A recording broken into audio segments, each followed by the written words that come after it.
มาส่งไอ้ก็เขาดังเซ็งเลยพี่ๆน้องๆนะครับเนาะอันนี้มันได้ก็ข่าวเต็มมีอันนี้ค่ะเนาะเป็นโฟน vivo V3 เลยครับเนาะอ่ามันเป็นซังเลยครับนะอันนี้ครับเขามาด้วยเนาะอ๋อค่ะอันนี้ก็ลืมหมายลับหน้าจอนะครับไปสวดนะครับเนาะเขาตั้งเลยก็อะไรนะครับเนาะอ๋อค่ะอันนี้ก็เขาก็มาล่างเครื่องมันนะครับเนาะเฮ็ดจังหือล่างอันว่านั้นเขามาด้วยกันนะครับเนาะอ๋อค่ะอ่อนด้านสุดเขาค่ะก็ปิดเครื่องก่อนนะครับเนาะปิดเครื่องมันก่อนนะครับ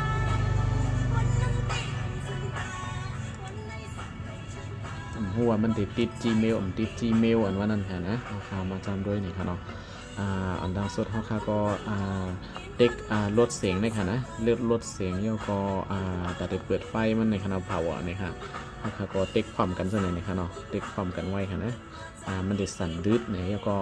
เด็เข้ามาในฟัดบุตรนะคะเนาะมันเด็มีเมนูอยู่หลายอันนะคะเนาะอันนี้ก็มีวอลลุ่มอัพ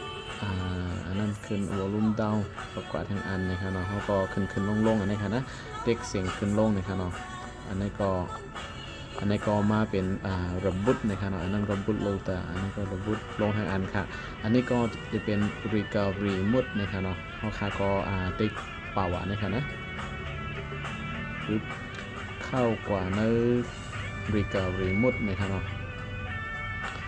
เขาค่ะก็เข้ามาจากไหนเอ้านะครับลืมพวกสายอย่าลืมกันค่ะนะพวกลืมในที่มีปัญหาซึ่งไหนค่ะเนาะพวกเขาขาล่างซึ่งใน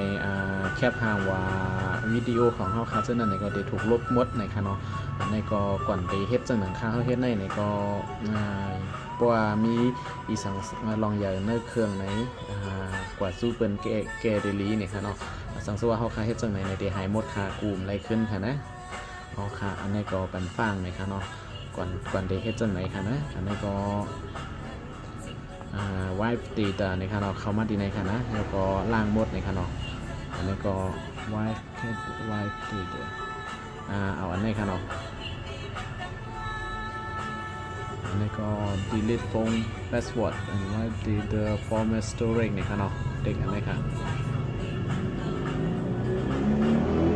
อันนี้ก็ตึกลบอยู่ในตึกล่างออกอยู่ในค่ะเนาะก็เขาคาฟอร์แมตเครื่องมันดังหมดในค่ะเนาะ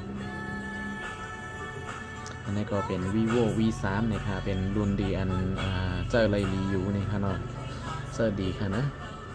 อันนี้ก็เป็นอันยาวโตเนี่ยค่ะเนาะเขาคาก็โอเคดีเนี่ยค่ะนะ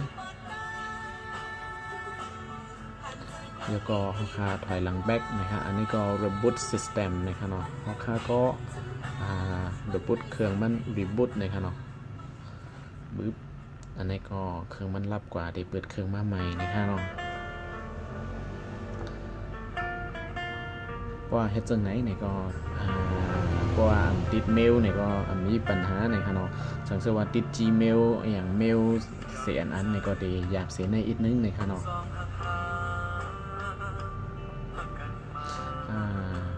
ทางดีครับเนาะบางเนี่ยครับบ่หนาเนี่ยครับเนาะกาขันก็บ่แห้งเนี่ยครับถูกอยู่เนี่ยครับเนาะ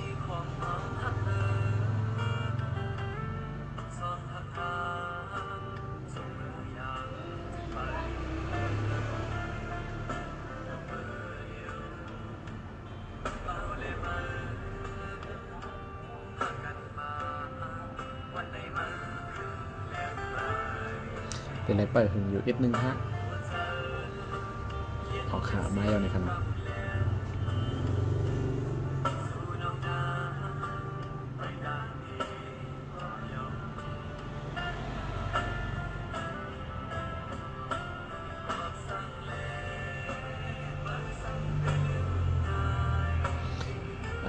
พวกเฮ็ดจังไหนในค่ะเนาะเอาว่าตีเฮ็ดจังไหนในค่ะนะตีแรกเอาซิมคาดแล้วก็เอาเมมโมรี่การ์ดจังไหนออกหมดค่ะนะ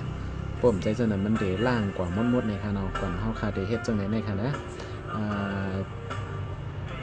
ถูกรีเอาออกก่อนในค่ะเนาะก็เฮาคำเอาซิมเอาเมมออกในมันเดโหมันหายในค่ะว่าให้ดีเซเบอร์ในก็เอาออกรู้สึกกูลองในค่ะเนาะแล้วก็ เมื่อไปเฮ็ดจังไหนในนะคะนะแต่ไรด้วยแบตเตอรี่ว่าจ่องมันมีนำอยู่ในคะเนาะเฮาคามือข้าวยามเฮ็ดจังไหนอยู่นั่นโปรไฟล์มันหมดกว่าในกูเครื่องเฮารู้แล้วในคะเนาะอันนี้ก็ฝากถึงตัวพี่น้องเขาในคะเนาะก็มาเฮ็ดอยู่สิเอาไฟมันหมดในได้ก็เดเป็นรองใหญ่นะครับDA มันก็ได้มีอยู่ 50-60% ในค่ะเนาะไฟมันค่ะนะลืมหลักมือเตะโดนนั่นค่ะนะกันแต่ก็ด้วยเสียเฮ็ดก่อนเนาะค่ะ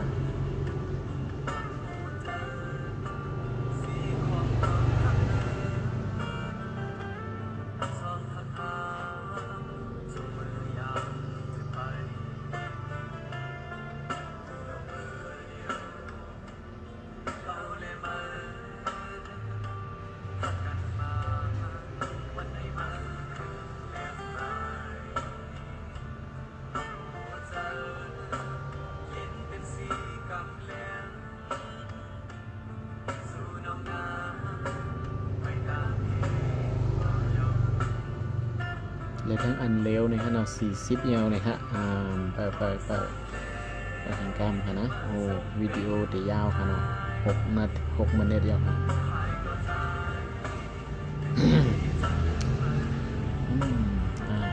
41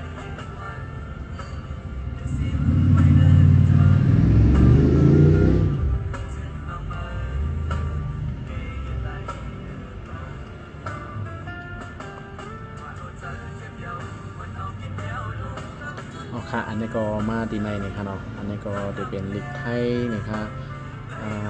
ว่าเฮาคาเลยตั้งไว้เป็นลิกอังกฤษนี่ก็มันจะเป็นอังกฤษค่ะเนาะอันนี้ก็อยู่ดีพี่น้องเขาใส่ไว้ก่อนนะครับเนาะอันนี้ก็มาดีในครับนะครับเนาะเขาดีในอันนี้ก็เลือกภาษาอังกฤษนะครับเนาะอันนี้ค่ากว่าอันนี้ก็เมืองไทยนะครับอันนี้อย่าไป